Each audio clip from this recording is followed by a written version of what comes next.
肿瘤科当时那个医生叙述的状况，真的是我觉得我要喷泪了。我没有办法想象那是怎样的一个情形，甲状腺癌转移到这里。当时知道是说，因为你已经转移到肺了，我真的非常紧张，我非常害怕，因为我没有想到我在那么平静的状态下，它竟然会转移到肺，然后我完全没有感觉。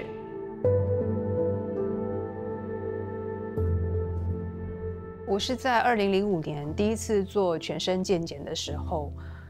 发现甲状腺的部位有一个肿块，确认它是不好的东西，所以我在06年的1月9号做第一次的手术，甲状腺的全切除手术。我以为我只要是定期追踪，它就维持稳定，但是我没有想到我追这么勤，这么认真在追它，它还是一直在变化。那一直到2014年我健检的时候，我自费做了一个CT。那肿瘤科的医生他不知道为什么我的双肺会有这么多的白点，然后他建议我做切片。我跟我的主治医师讨论，那主治医生认为我不应该去做切片，他说我们就把它当成是肺转移。所以我到2018年。在主治医师跟他商量跟建议之下，我开始吃标靶药。Catherine 在早期接受标靶药物治疗她的肺的这个恶化的时候呢，用的药物呢其实是有控制住肿瘤，但是呢，她的肾脏呢其实也受到了伤害。那因此我就觉得说，我们必须要考虑更好的一个标靶药物。幸好我们这个时代是所谓的精准医疗时代，就是我们可以透过肿瘤的基因资讯。那根据他的资讯，我们帮病人打造更个人化的一个抗癌治疗。主治医师告诉我说，他说你可以考虑做血液基因检测。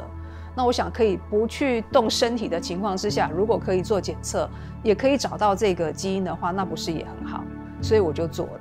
但是没想到我做了血液基因检测，没有达到我想要的东西，就是没有检测出跟甲状腺癌有相关的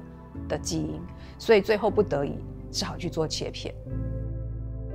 那切片出来的组织去做基因检测，就真的切中要害，就真的找到那一只很奇怪的变异基因，也找到有相对应可以针对这个基因去做治疗的一个药物，所以就开始吃第3种标靶药。